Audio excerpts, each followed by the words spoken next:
லைஃப்பில் நிறைய பேர் சொல்கிறது, எனக்கு இந்த சம்பளம் பத்தலை, நான் 10,000 ரூபாய் வாங்குறேன், என்னால் பத்தலை, நான் ஒரு 50,000 ரூபாய் வாங்கினேன்னா நான் என்னுடைய செலவுகளை நல்லா மேனேஜ் பண்ணிட முடியும், நான் என்னால் சேமிக்க முடியும் அப்படின்னு நிறைய பேர் சொல்கிறாங்க.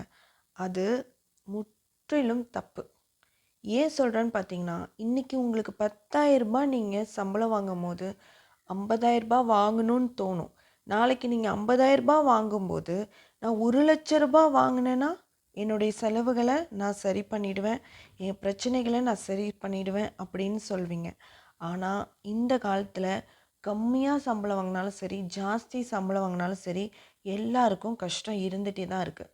அதுக்கு ஒரே வழி, நம்ம கிட்ட இருக்கிற பணத்தை நம்ம அதிக செலவு பண்ணாமல் அதிகமாக சேமிக்க பழக ஆரம்பிக்கணும். இந்த உலகத்தில் செலவை ஈஸியாக பண்ணிட முடியும், ஆனால் சேமிக்கிறது ரொம்ப ரொம்ப கஷ்டம். அந்த சேமிக்கிறத எப்படி பிளான் பண்ணலான்னு நம்ம சேனலில் ஒவ்வொரு வீடியோவாக நான் போட்டுகிட்டே வரேன். உங்களுக்கு ரொம்பவே யூஸ்ஃபுல்லாக இருக்கும். இந்த வீடியோவை நீங்கள் ஃபுல்லாக பாருங்கள், பிடிச்சிருந்தா லைக் பண்ணுங்கள். இதான் நீங்கள் ஃபஸ்ட் டைம் நம்ம சேனலுக்கு நீங்கள் வரீங்கன்னா நம்ம சேனலை சப்ஸ்கிரைப் பண்ணிக்கோங்க, பக்கத்தில் இருக்க பெல் ஐக்கானை கிளிக் பண்ணிக்கோங்க. அப்போ தான் நான் போடுற வீடியோ உங்களோட மொபைலுக்கு நோட்டிஃபிகேஷனாக வரும். வாங்க வீடியோக்குள்ளே போகலாம். இன்றைக்கி நான் சொல்ல போகிற ரொம்ப முக்கியமான டிப்ஸ் பார்த்தீங்கன்னா, 50 ரூபாய் வச்சு கூட நீங்கள் சேமிக்க ஆரம்பிக்கலாம்.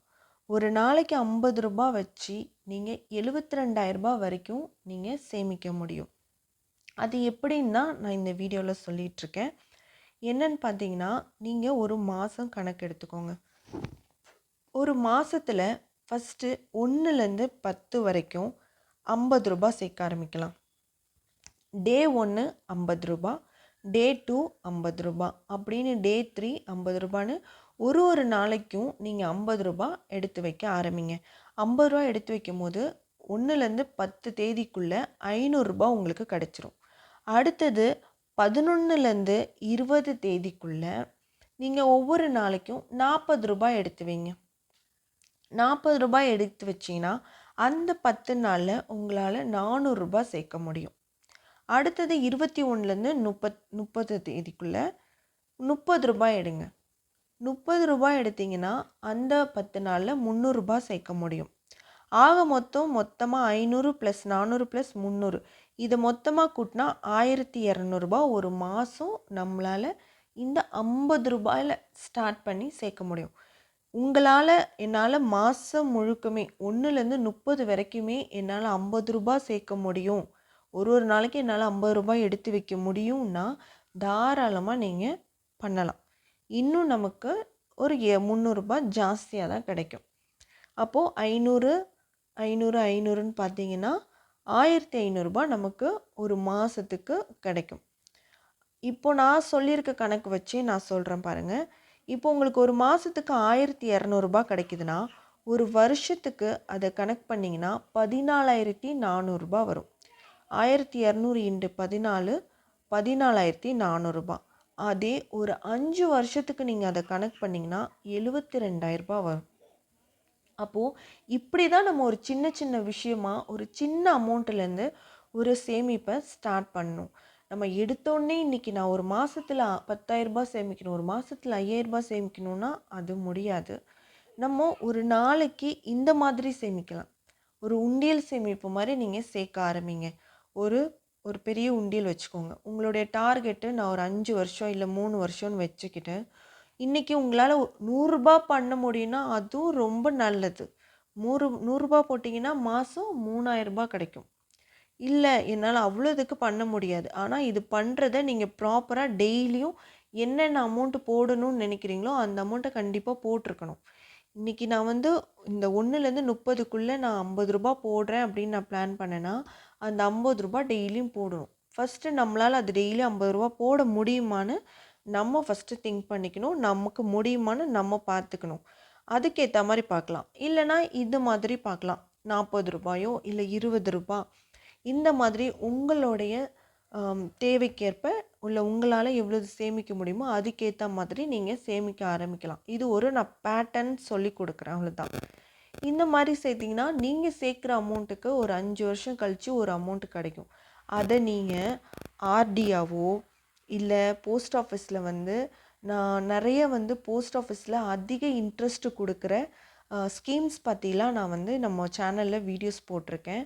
உங்களுக்கு அதோட லிங்க்கை வந்து நான் உங்களுக்கு ஐகானில் கொடுக்குறேன்.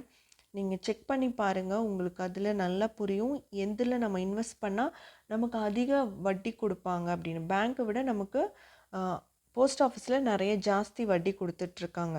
அந்த ஸ்கீம்ஸ்லாம் பார்த்துட்டு நீங்கள் அதில் இந்த ஒரு பெரிய அமௌண்ட்டை கொண்டு போய் நீங்கள் அதில் இன்வெஸ்ட் பண்ணலாம். இல்லை நீங்கள் ஒரு காயினாக வாங்கி வைக்கலாம். இல்லை நான் பொண்ணுக்காக நகை சேர்க்குறேன் அப்படிங்கும்போது ஒரு 72,000ங்கும்போது ஓரளவுக்கு உள்ள அமௌண்ட்டுக்கு நமக்கு வந்து அது காயின் கிடைக்கும், பவுன். அதை சேர்க்கலாம்.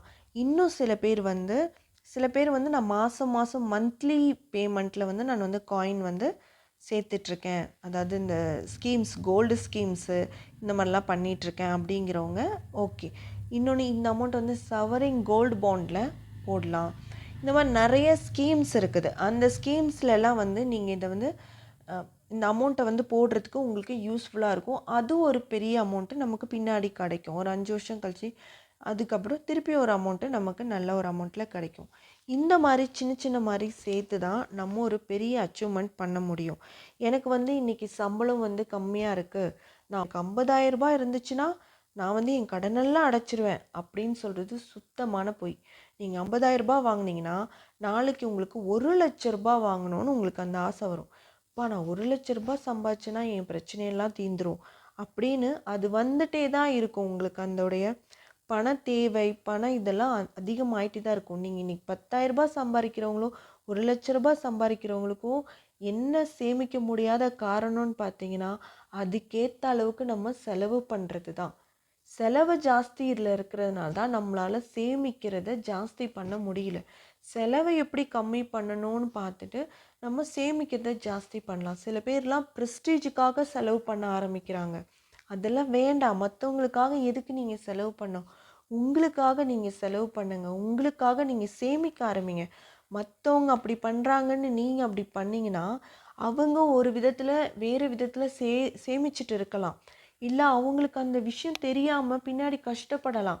அந்த கஷ்டத்தை நீங்கள் படக்கூடாது. அப்போங்கும்போது அவங்க இப்படி செலவு பண்ணுறாங்க, அவங்க இங்கே டூர் போகிறாங்க, இவங்க ஃபாரின் டூர் போகிறாங்க, இவங்க இவ்வளோ நகை வாங்கியிருக்காங்க அப்படின்னு நம்ம வேண்டாம். நம்மளால் என்ன முடியுமோ, நம்ம கையில் எவ்வளோது இருக்குதோ அதை வச்சு நம்ம சின்னதாக சேமித்து நல்ல ஒரு சந்தோஷமான வாழ்க்கை வாழலாம். இதே போல் நான் உங்களுக்கு இந்த 2025 7 வழியை வச்சு சிம்பிளாக வந்து எப்படி நம்ம மணியெல்லாம் சேவ் பண்ணலாம், செலவுகளெல்லாம் எப்படி கட்டுப்படுத்தலான்னு உங்களுக்கு ஒரு வீடியோ போட்டிருக்கேன். அந்த வீடியோவை நான் இப்போ எண்டு ஸ்க்ரீனில் கொடுக்குறேன். உங்களுடைய ஃப்ரீ டைமில் நீங்கள் இதை செக் பண்ணி நீங்கள் பாருங்கள். உங்களுக்கு ரொம்பவே யூஸ்ஃபுல்லாக இருக்கும்.